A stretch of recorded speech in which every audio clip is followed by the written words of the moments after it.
Understanding relapse. Dive into the depths of this phrase. Hello, dear language learners. Today, we're going to explore a term that we often hear in various contexts: relapse. By the end of this video, you'll understand what it means and how to use it appropriately in different scenarios. So, let's dive in. To begin with, let's look at the most straightforward definition. The word relapse is a noun, and it typically refers to a return to a previous state or condition, especially an undesirable one. Example: after months of healthy eating, Jake had a relapse and binged on junk food. Relapse is often used in medical or therapeutic settings, particularly in the context of illness or addiction. 1. Medical. If a person was sick but got better, and then becomes sick again with the same illness, that's a relapse.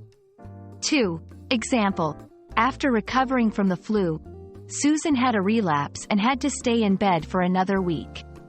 3. Addiction.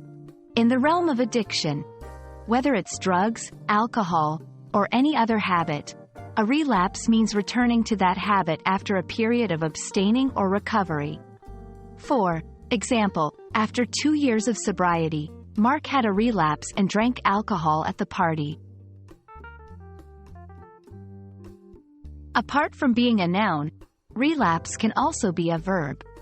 When used as a verb, it means to suffer deterioration after a period of improvement. Example: after doing well for several weeks, the patient relapsed into a severe depression.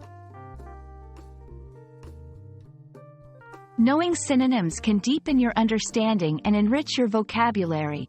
Some synonyms for relapse include backslide, revert, regress, fall back. Example: despite his efforts to stay fit, he regressed into his old sedentary lifestyle. So there you have it, the meaning, usage, and nuances of the word relapse.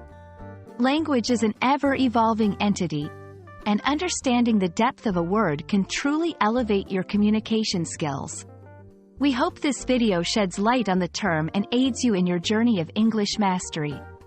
Until next time, keep learning and exploring.